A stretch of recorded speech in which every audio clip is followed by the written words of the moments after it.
So the government's under pressure to scrap capital gains tax discounts.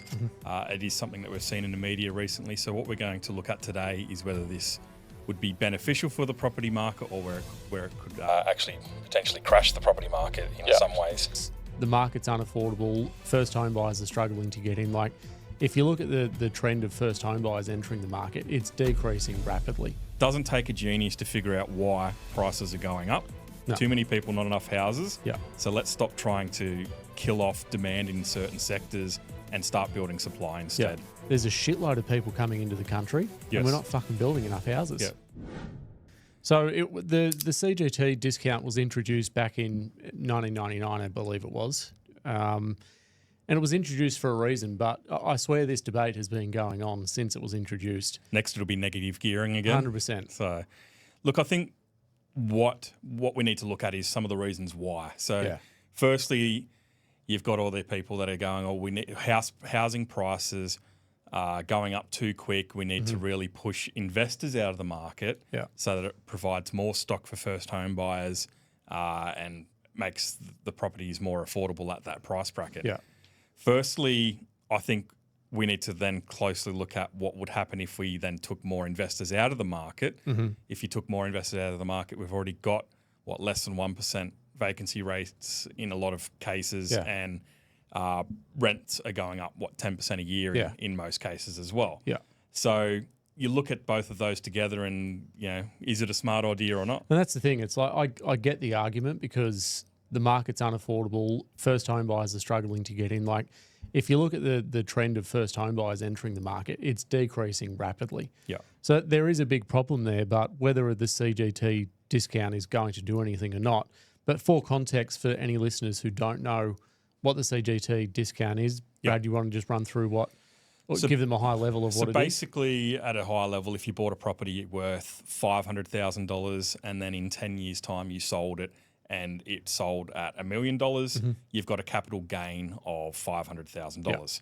So historically, if there was no discount, when you sell that property, and assuming it's an investment property, it is for investing only, when you sell that property, that $500,000 profit gets added to your tax return. Yeah. So then obviously you're paying tax on $500,000 plus any of the other income that you'd earned that year. Yeah. So you can see how it then becomes quite expensive. Yeah. But currently, if you meet certain criterias, you get up to a 50% discount. Which is basically that you've held the property for more than 12 months. Correct. And and in a personal name. Yeah. It can't be in a company or a trust. I think there's a few other different things. But held it for more than 12 months, you get 50% discount on that amount. So then you're only paying tax on the realised gain. So then you're paying $250, tax on $250 instead of $500K in this example. So there is a definite benefit then for investors to do it. Government's still getting their chunk. You know, they're not upset. Absolutely. You have to be. I think you have to be a citizen and all these things. Yeah, there's a fair bit of criteria. Don't quote me on that, although people will in the comments. So there is criteria. So what the proposal is they get rid of that altogether. Yeah. And then, you're paying that 100% capital gains tax. And no basically, that's just increasing the amount of tax revenue for the government. Correct. Yeah. That's essentially the thing is they try and frame these things as a benefit to you before they tax you. Yeah. We're doing this for your better, for your good. Yeah. But the problem is, and a lot of people don't realise, we recognise the argument with first home buyers and the affordability issue that we have for the market, broadly speaking, but a lot of people don't understand who property investors really are. Yeah. Because property investors, if you look at the stats, 90% or more of property investors are mum and dads. Yes. And 70% of the market actually only own one investment property.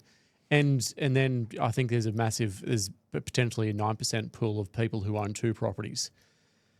And really, all of those mums and dad investors with one or two properties, all they're doing is trying to set themselves up for retirement or give their kids a better future. They're not hoarding properties. They're not walking around saying, I've got a $50 million portfolio. No.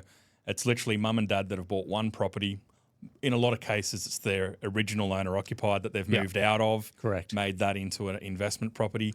These people aren't greedy or trying to do anything. No. And then all of a sudden you're going to introduce a tax to say, no, we're going to take, another 50% off you. Yeah. I don't agree with it. I think if governments are looking at why prices are going up so high, look at supply.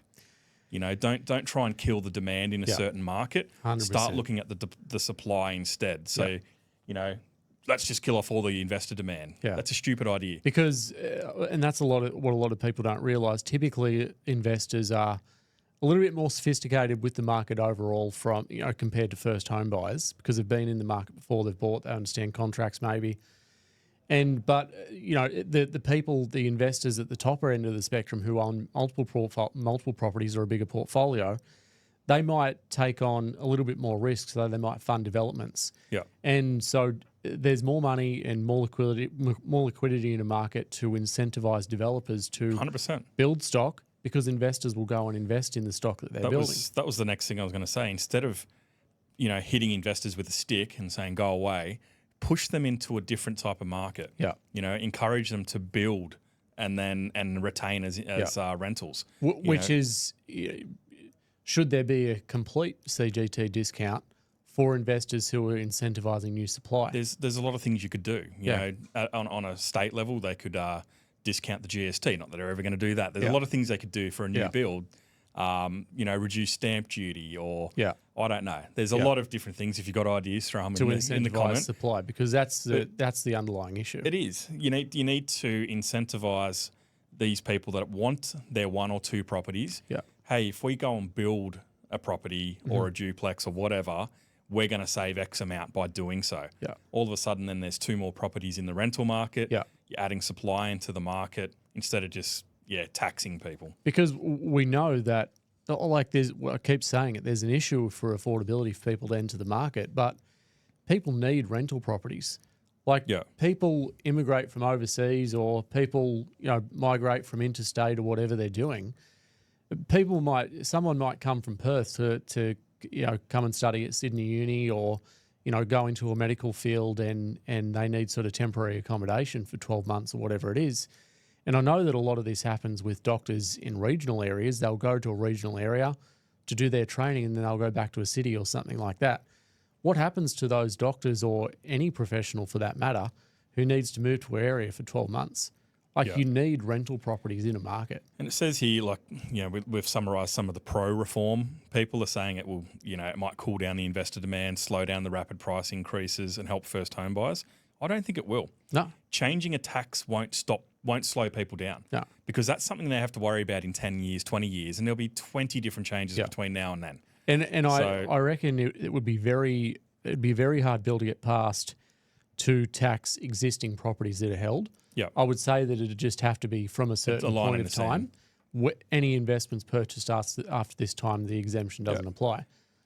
And then again, that'll be weaponized by another political party next election. We're going to scrap that. You know, I don't think it'll be something that would slow anything down, in my opinion. I think it's an argument for the government to just not address the actual issue, which is there's a shitload of people coming into the country and we're not fucking building enough houses. Yeah, there's 400,000 a year coming in and we're building less than half of that, I believe. Not even half of that. So it doesn't take a genius to figure out why prices are going up. No. Too many people, not enough houses. Yeah. So let's stop trying to kill off demand in certain sectors and start building supply instead. Yeah. And I want to hear feedback from any of the listeners to know, again, what you just said, Brad. What are some options for increasing supply? Yeah. You know, there's so many things that could be getting done instead of just taxing investors. Yeah. That seems to just be the go-to anytime prices go up.